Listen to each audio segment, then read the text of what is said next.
ਬਿਸਮਿਲ੍ਲਾਹਿਰਰਹਿਮਾਨਿਰਰਹੀਮ। अस्सलाम वालेकुम जी आया ਨੂੰ ਰੈਕਸ ਕਿਚਨ ਵਿੱਚ ਸਾਰੇ ਦੋਸਤਾਂ ਨੂੰ ਖੁਸ਼ ਆਮਦੀਦ। ਅੱਜ ਅਸੀਂ ਰੈਕਸ ਕਿਚਨ ਵਿੱਚ ਸ਼ਾਹੀ ਟੁਕੜੇ ਬਣਾ ਰਹੇ ਹਾਂ। ਬਹੁਤ ਹੀ ਪਿਆਰੀ ਬੜੀ ਮਜ਼ੇਦਾਰ ਸਵੀਟ ਡਿਸ਼ ਹੈ। ਬਣਾਉਣੀ ਵੀ ਬਿਲਕੁਲ ਆਸਾਨ ਹੈ ਅਤੇ ਖਾਣ 'ਚ ਬਹੁਤ ਮਜ਼ੇਦਾਰ ਹੁੰਦੀ ਹੈ।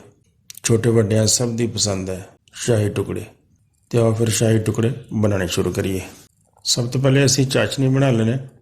ਤਕਰੀਬਨ 1 ਗਲਾਸ ਪਾਣੀ ਦਾ ਪਾ ਕੇ ਉਹਨੂੰ ਗਰਮ ਹੋਣ ਦਿਓ ਅਤੇ ਉਹਦੇ ਵਿੱਚ ਤਕਰੀਬਨ 150 ਗ੍ਰਾਮ ਚੀਨੀ ਪਾ ਲਓ। ਚੀਨੀ ਨੂੰ ਅੱਛੀ ਤਰ੍ਹਾਂ ਹਿਲਾ ਦਿਓ ਅਤੇ ਇਹਨੂੰ ਥੋੜ੍ਹੀ ਦੇਰ ਪੱਕਣ ਦਿਓ। ਬਸ 8-10 ਮਿੰਟ 'ਚ ਇਨਸ਼ਾਅੱਲਾ ਸਾਡੀ ਚਾਸ਼ਨੀ ਤਿਆਰ ਹੋ ਜਾਏਗੀ।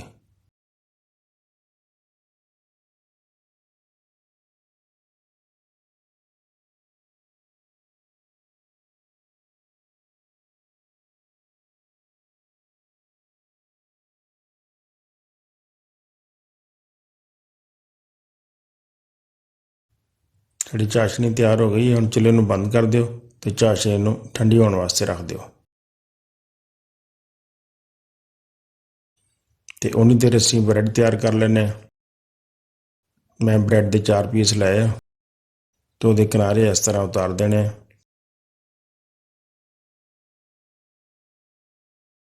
ਚਾਰੋਂ ਪਾਸਿਆਂ ਦੇ ਕਿਨਾਰੇ ਇਸ ਤਰ੍ਹਾਂ ਕੱਟ ਦਿਓ।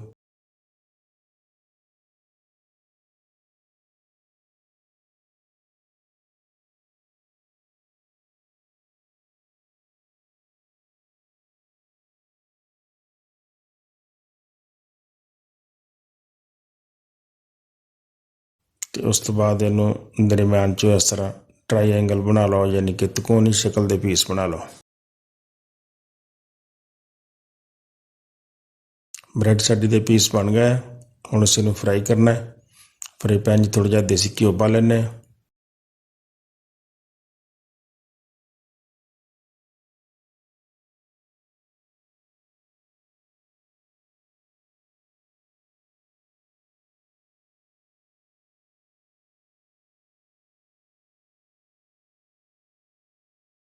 ਅਤੇ ਬਰੈਡ ਦੇ ਪੀਸ ਇੱਕ ਇੱਕ ਕਰਕੇ ਇਹਨਾਂ ਨੂੰ ਗੋਲਡਨ ਕਰ ਲੈਂਦੇ ਹਾਂ।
ਬਰੈਡ ਦੇ ਪੀਸ ਗੋਲਡਨ ਬਰਾਊਨ ਹੋ ਗਏ।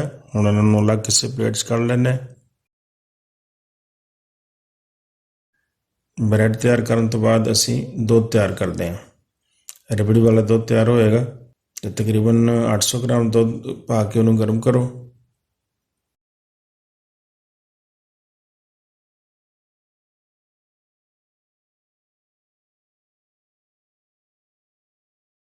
ਅਤੇ ਉਹਦੇ ਵਿੱਚ ਤਕਰੀਬਨ 100 ਗ੍ਰਾਮ ਚੀਨੀ ਸ਼ਾਮਿਲ ਕਰ ਲਓ।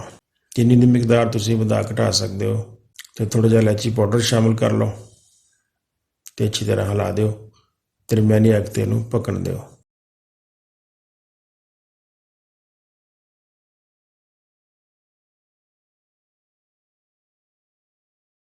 ਅੱਧੇ ਕੁ ਚਮਚ ਕੌੜਾ ਵਾਟਰ ਸ਼ਾਮਿਲ ਕਰੋ।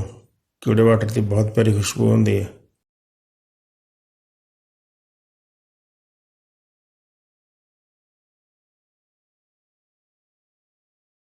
ਦੁੱਧ ਕਾਫੀ ਸਾਡਾ ਪੱਕ ਗਿਆ ਹੈ। ਹੁਣ ਅਸੀਂ ਇਹਦੇ 'ਚ ਥੋੜ੍ਹੀ ਜਿਹੀ ਤਕਰੀਬਨ 50 ਗ੍ਰਾਮ ਫਰੈਸ਼ ਕਰੀਮ ਪਾ ਲੈਂਦੇ ਹਾਂ।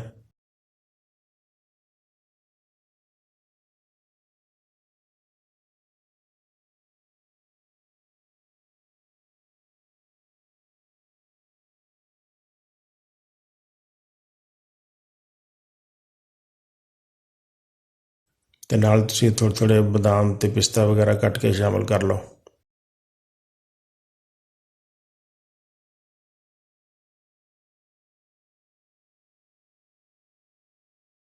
ਦੁੱਧ ਸਾਡਾ ਕਾਫੀ ਗਾੜਾ ਹੋ ਗਿਆ, ਲੇਕਿਨ ਅਸੀਂ ਇਹਨੂੰ ਮਜ਼ੀਦ ਗਾੜਾ ਕਰਨ ਵਾਸਤੇ ਇਹਦੇ 'ਚ 2 ਚਮਚ ਕਾਰਨਫਲੋਰ ਦੇ ਪਾਣੀ 'ਚ ਹਲ ਕਰਕੇ ਪਾ ਲੈਂਦੇ ਹਾਂ। ਥੋੜ੍ਹਾ ਥੋੜ੍ਹਾ ਕਰਕੇ ਕਾਰਨਫਲੋਰ ਸ਼ਾਮਲ ਕਰਦੇ ਜਾਓ ਤੇ ਨਾਲ ਦੀ ਨਾਲ ਹਿਲਾਉਂਦੇ ਜਾਓ ਤਾਂ ਕਿ ਗਿਲਟੀਆਂ ਨਾ ਬਣ ਜਾਣ।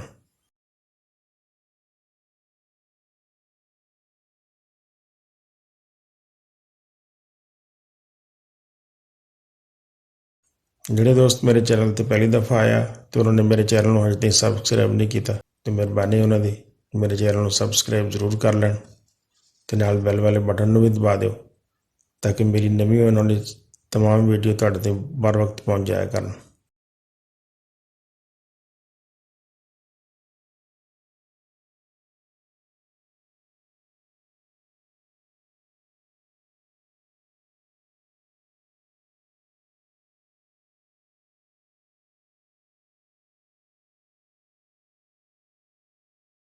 ਰਬੜੀ ਵਾਲਾ ਦੁੱਧ ਸਾਡਾ ਤਿਆਰ ਹੋ ਗਿਆ।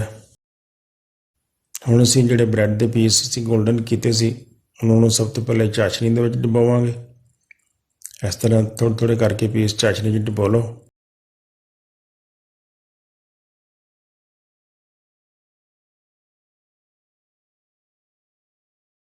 ਤੇ ਦੁਬਾਰਾ ਟਰੇ 'ਚ ਰੱਖਦੇ ਜਾਓ।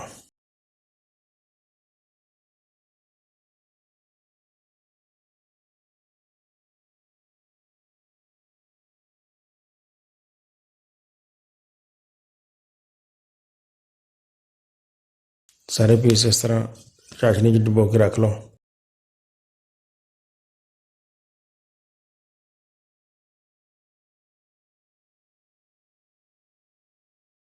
ਤੇ ਹੁਣ ਜਿਹੜਾ ਅਸੀਂ ਰਬੜੀ ਵਾਲਾ ਦੁੱਧ ਤਿਆਰ ਕੀਤਾ ਸੀ ਹੁਣ ਅਸੀਂ ਦੁੱਧ ਦੇ ਥੋੜ੍ਹਾ ਥੋੜ੍ਹਾ ਕਰਕੇ ਪਾ ਲੈਂਦੇ ਹਾਂ।